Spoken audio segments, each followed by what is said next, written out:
السلام علیکم ورحمت الله وبرکاته. دوستانو خدای دې وکړي چې ټول به ښه او جوړ یاست. دوستانو د نن په دغه ویډیو کې به زه تاسو ته در وښیم چې تاسو څنګه کولی شئ چې له خپل موبایل څخه وایرس ختم کړئ. نو دوستانو په دغه ویډیو کې به زه تاسو ته دغه طریقه درښیم. دغه ویډیو له موږ سره تر پایه وګورئ. زه دا ویډیو په طرف ویډیو شروع کوو. دوستانو تر ویډیو شروع کېدل مخکې که چېرته تاسو ویډیو لایک کړې نه وي مهرباني سره وکړئ زموږ ویډیو درسره لایک کړئ او د هغه رقم یې له خپل ملګرو سره خامخا شیر کړئ او که چیرې تاسو زموږ چینل نوي سبسکرایب کړئ نو مهرباني سره وکړئ په دا سور سبسکرایب بټن باندې کلیک وکړئ زموږ چینل درسره سبسکرایب کړئ او ورسره په دغه ګنټۍ نښان باندې لازمي کلیک وکړئ تر څو زموږ هرې نوې ویډیو تر تاسو پورې اول در ورسیږي.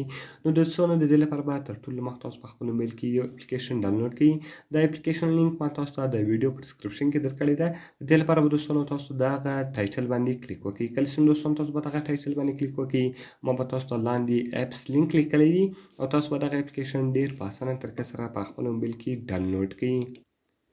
نو دوستانو کله چې دغه اپلیکیشن تاسو په خپل موبایل کې انسټال کړئ نو بیا به تاسو راسئ په دغه اپلیکیشن باندې کلیک وکړئ او دغه اپلیکیشن به تاسو خلاص کړئ. اوس که تاسو وغواړئ چې وایرس له موبایل څخه ختم کړئ نو د دې لپاره به دوستانو تاسو په سکین ناو باندې کلیک وکړئ. کله چې تاسو په دې باندې سکین ناو باندې کلیک وکړئ ګوره دوستانو لوډینګ روان ده. کله چې دغه لوډینګ پوره شو نو ګوره اوس به ستاسو موبایل کې چې کوم وایرس وي هغه به ختم شي. اوس اول وار دی دلته له تاسو څخه یو څو پرمیشنان غواړي.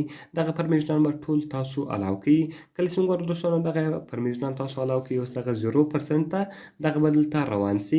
کله چې دغه تر 100% پورې ورسیږي ستاسو موبایل کې چې هر څونه وایرس و هغه وایرس به په یوه وار ووځي. نو تاسو به لږ انتظار ورته وکړئ. ګوره دوستانو زه ویډیو یوه لسګۍ درومه یعنې سټاپ کوم یې.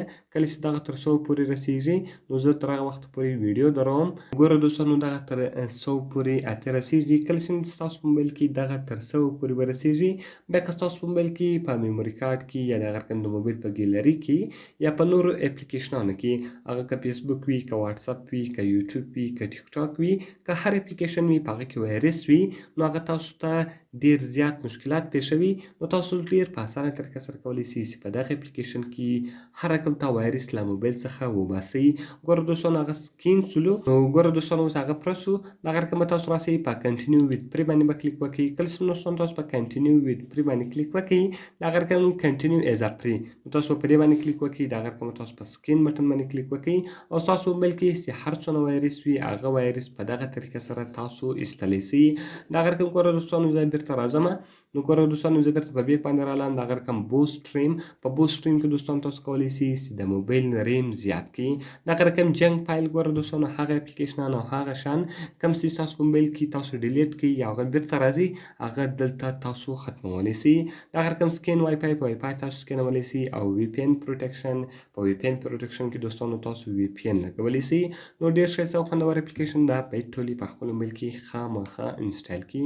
نو دوستانو که مې ویډیو خوښ شوي ویډیو خامخا درسره لایک کړئ له خپل ملګرو سره یې خامخا شیر کړئ او د دغه رقم ته نورو ښایسته ښایسته ویډیوګانو لپاره زموږ چینل خامخا سبسکرایب کړئ. نو دوستانو که کومه پوښتنه لرئ کومې ویډیو ته مو ضرورت وي موږ ته لاندې په کمنټس کې ووایاست تر څو موږ هغه ویډیو ستاسو لپاره جوړ کړو. نو په دعاګانو کې مې یاد ساتئ. ملاوي په نورو ښایسته ښایسته ویډیوګانو کې. د خدای په امان.